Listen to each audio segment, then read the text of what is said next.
Assalamualaikum warahmatullahi wabarakatuh. Teman-teman sekalian, sampling adalah salah satu cara dalam statistika untuk mendapatkan data yang kita perlukan, baik untuk menarik sebuah kesimpulan atau bahkan lebih jauh untuk membuat suatu keputusan. Sampling sama dengan sensus akan mendasarkan data yang dimilikinya dari populasi yang menjadi target penelitian kita. Hanya bedanya ketika sensus mampu untuk mengukur seluruh unit observasi yang ada di populasi, sampling hanya memilih sebagian dari seluruh unit yang ada di populasi tersebut karena berbagai alasan atau pertimbangan. Dalam pengumpulan datanya ada dua kelompok besar teknik yang bisa dipakai dalam sampling ini. Satu adalah probability sampling, yang kedua adalah non-probability sampling. Di mana perbedaan di antara kedua teknik ini? Probability sampling adalah teknik pemilihan unit populasi yang bercirikan bahwa setiap unit yang ada di populasi tersebut memiliki peluang untuk terpilih, dan peluangnya adalah peluang yang kita sebut sebagai non-zero probability, artinya lebih besar dari 0. Berapapun harganya, asal tidak sama dengan 0 peluangnya. Karena ketika peluangnya sama dengan 0, artinya bahwa unit observasi tersebut tidak memiliki kesempatan untuk dipilih menjadi anggota sampel. Sebaliknya, untuk yang kedua, yang non-probability sampling, pemilihan unit populasi untuk dijadikan sebagai sampel didasarkan kepada aspek yang bersifat subjektif atau yang bersifat judgmental. Artinya berdasarkan kepada pertimbangan si peneliti itu tersebut. Jadi perbedaan antara probability dan non-probability ini adalah di aspek peluangnya.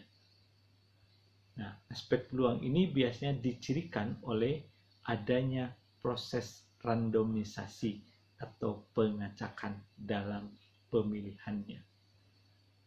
Menggunakan apa pengacakan ini? Banyak hal. Bisa dengan tabel angka random, bisa juga membuat semacam arisan, dikasih nomor kemudian diundi nomor berapa yang keluar, itulah unit observasi yang terpilih.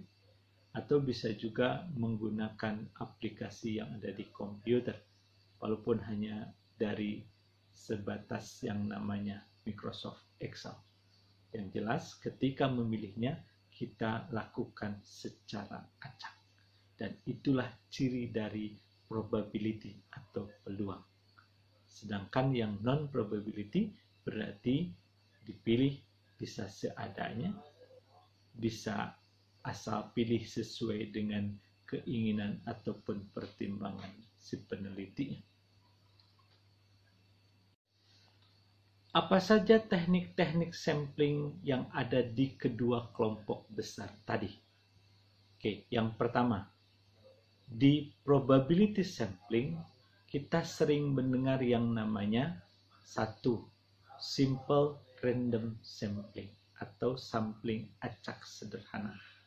Yang kedua, ada systematic random sampling atau sampling sistematis.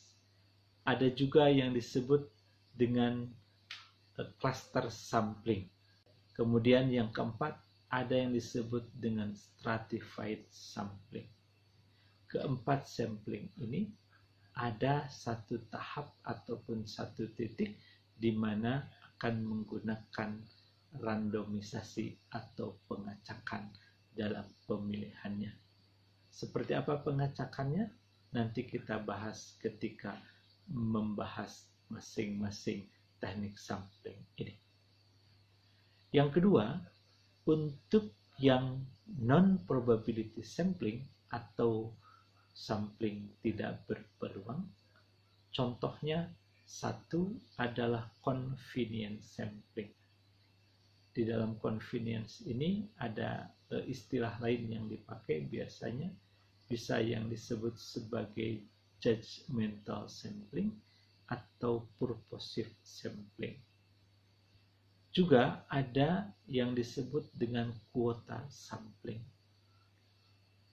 Setelah itu juga ada yang disebut dengan snowball sampling. Nah, dalam pemilihannya ini tidak menggunakan randomisasi atau pengacakan. Dengan demikian, ketika tidak ada pengacakan atau randomisasi, maka unsur peluang itu hilang. Kalau unsur peluang itu hilang, berarti bahwa ada unit-unit yang tidak memiliki peluang untuk terpilih. Dengan kata lain, peluangnya sama dengan 0.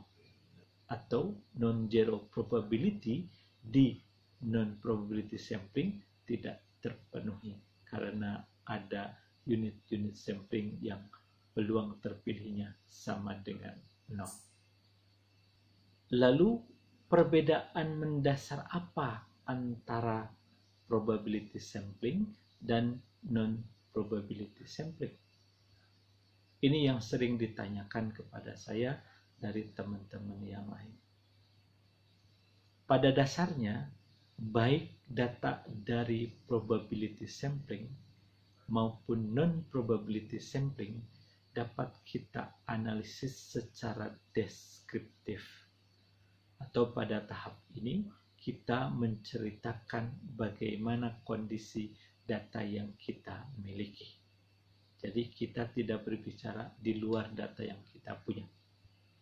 Kalau datanya 500, berarti yang 500 ini yang kita ceritakan. Baik ukuran statistiknya, baik secara numerik ataupun non-numerik. Selanjutnya, perbedaannya muncul ketika dalam analisis lebih lanjut. Karena non-probability sampling tidak memiliki unsur atau karakteristik pengacakan dalam pemilihan unit-unit yang menjadi sampelnya, maka dia tidak boleh dianalisis melebihi statistika deskriptif. Jadi cukup deskriptif saja.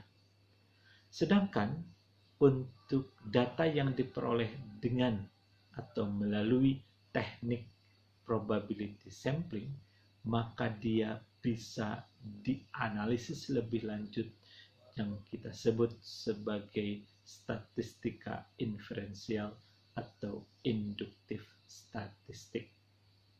Induktif statistik, ciri utamanya adalah kita melakukan inductive reasoning atau pengambilan kesimpulan secara induktif.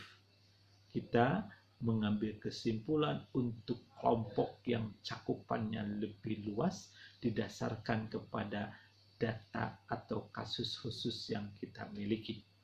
Data yang 500, jika kita ambil dari populasi yang berisi 10.000 unit populasi, dan kita simpulkan yang 500 ini statistiknya diaplikasikan untuk yang 10.000, itulah pengambilan keputusan secara induktif.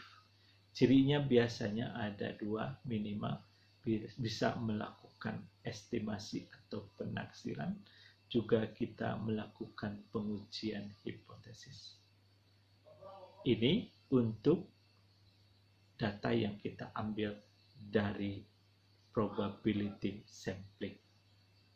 Sebaliknya, kalau yang dari non-probability sampling, kita tidak bisa melakukan pengujian hipotesis, tidak bisa melakukan penaksiran atau estimasi. Jadi untuk apa? Jadi kita lakukan dengan analisis deskriptif, dan biasanya ini adalah sebagai penelitian pendahuluan atau pilot project, hanya sekedar untuk menggali informasi awal saja.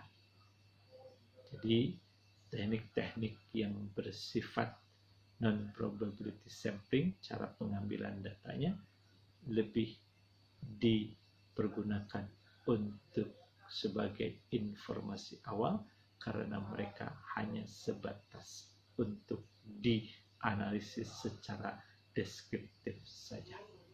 Jadi sekali lagi, jangan coba-coba untuk melakukan analisis berupa pengujian hipotesis ataupun penaksiran ataupun estimasi apabila data yang teman-teman miliki diperoleh dengan melalui teknik non-probability sampling seperti yang ciri-ciri ataupun jenisnya saya sebutkan tadi. Oke teman-teman, itulah uraian dan diskusi kita terkait dengan probability dan non-probability sampling. Mudah-mudahan teman-teman memahami dengan baik, dan ke depan berarti jika teman-teman memiliki target ataupun tujuan penelitian untuk melakukan kesimpulan secara induktif, berarti teknik sampling harus kita pakai adalah probability sampling. Tapi kalau hanya sekedar untuk memberikan penjelasan awal atau informasi secara umum, silakan pergunakan data yang diperoleh melalui teknik non-probability sampling.